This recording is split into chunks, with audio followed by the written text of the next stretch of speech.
शिवपुर गांव में आदि और शालू अपने चाचा प्रीतम और चाची नर्मदा के साथ रहते थे।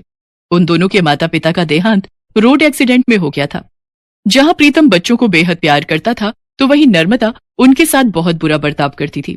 एक दिन शालू घर के बाहर अपनी सहेलियों के साथ खेल रही थी। तभी नर्मदा उसको आवाज लगाते हुए कहती है, अरे ओ शालू की बच्ची, कहाँ मर गई? अभी आई चाची। जब देखो तब खेलती रहती है। घर का काम क्या तेरा बाप करेगा? पर चाची, घर का सारा काम खत्म करके ही मैं खेलने गई थी। काम खत्म हो गया है तो रात के खाने की तैयारी कर ले, तेरे चाचा आते ही होंगे। तभी आदि वहाँ आ जाता है। क्यों रे, कहाँ घूम रहा था? कभी घर पर भी टिक जाया कर। चाची, मैं पास वाले दुर्गा माँ के मंदिर गया था। मंदिर जाने की क्या जरूरत थी? खेत पर ही चला जाता अपने चाचा का हाथ बटाने, उन्हें भी कुछ आराम मिल जाता। हाँ चाची, पहले खाना खा लूं फिर चला जाऊंगा। पर खाना तो खत्म हो गया, अब रात को ही मिलेगा। आदि बिना कुछ खाए भूखा ही खेत पर जाने के लिए निकल जाता है। पर शालू को ये बात अच्छी नहीं लगती और वो अपनी चाची से कहती है, चाची, आपने आदि भैया से झूठ क्यों कहा? वो भूखा ही चला गया। तू जरा सी लड़की मुझे झूठी बता रही है। आने दे तेरे चाचा को, फिर बताती हूँ तुझे। फिर शाम को दोनों चाचा भतीजा घर वापस आते हैं।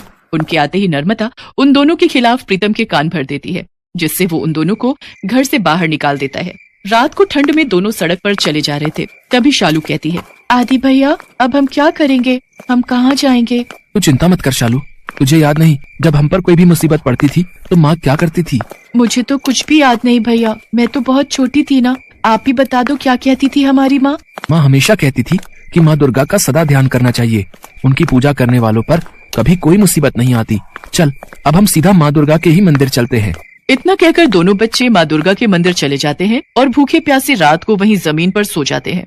अगले दिन सुबह जब पंडित मंदिर का दरवाजा खोलकर अंदर आते हैं तो उन दोनों से पूछते हैं, अरे तुम लोग यहाँ कैसे आए? फिर वो दोनों अपनी सारी कहानी पंडित को बताते हैं। वो सब तो ठीक है बच्चों, पर कोई भी तुम्हें मंदिर में रहने नहीं देगा। पंडित जी, हमें कुछ दिन यहाँ रहने दीजिए, फिर हम कोई ना कोई ठिकाना ढूंढ ही लेंगे। अगर तुम लोग चाहो तो मंदिर के पीछे मेरी कुटिया है, तुम कुछ दिन वहीं रह सकते हो। जैसे ही तुम्हें कोई ठिकाना मिल जाए तब चले जाना। इसके बाद आदि और शालू पंडित जी की कुटिया में ही रहने लगे। आदि मंदिर की साफ सफाई करता तो वहीं शालू माँ के लिए फूलों की माला बनाने का काम करती। ऐसे ही कुछ दिन बीत जाते हैं। एक रात आदि के सपने में माँ दुर्गा आती हैं और उससे कहती हैं, वत्स, तुम दोनों भाई बहन की भक्ति से मैं बेहद प्रसन्न हूँ। अभी तुम दोनों को बहुत सारे कार्य करने हैं, अपने माता पिता का नाम रोशन करना है।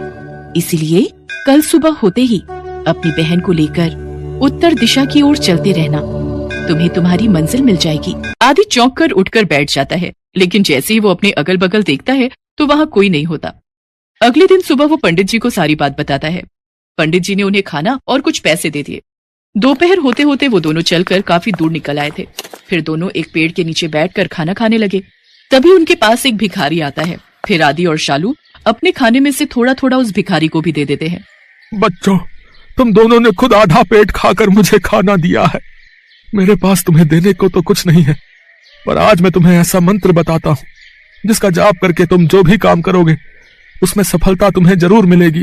पर बाबा, आपको इस मंत्र के बारे में कैसे पता? तू ये मंत्र याद कर ले बस, फिर देख तेरी जिंदगी संवर जाएगी। तुझे याद तो होगा ही कि माँ दुर्गा ने तेरे सपने में आकर क्या कहा था। लेकिन आप इस बारे में कैसे जानते हैं बाबा कि दुर्गा माँ मेरे सपने में आई थी और उन्होंने क्या कहा था? तभी वो भिखारी हनुमान के रूप में प्रकट हो जाते हैं। जय श्री राम। बच्चों, माँ दुर्गा के आदेशानुसार मैं हमेशा तुम लोगों के साथ रहूंगा और तुम दोनों के ऊपर कोई कष्ट नहीं आने दूंगा। इतना कहकर हनुमान जी अंतर्धान हो जाते हैं। कुछ दूर आगे चलने पर एक गांव आता है, जहां एक दुकान के बाहर हेल्पर की आवश्यकता है का नोटिस लगा हुआ होता है। ये देखकर आदि और शालू उस सेठ की दुकान में काम करने लग जाते हैं। आदि जहां कपड़े बेचने का काम करता है, वहीं शालू उस दुकान में साफ सफाई के साथ साथ चाय पानी देने का काम संभाल लेती है। कुछ समय बाद आदि और शालू सेठ जी से कपड़े लेकर गांव-गांव बेचने निकल पड़ते हैं।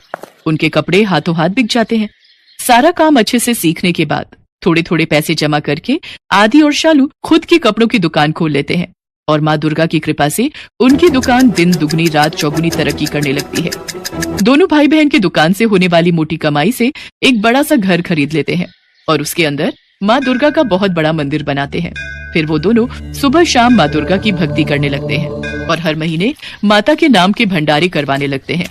माँ दुर्गा का आशीर्वाद भी उन पर खूब बरसता है और देखते ही देखते वो दोनों उस गांव के सबसे धनी लोगों में शुमार हो जाते हैं।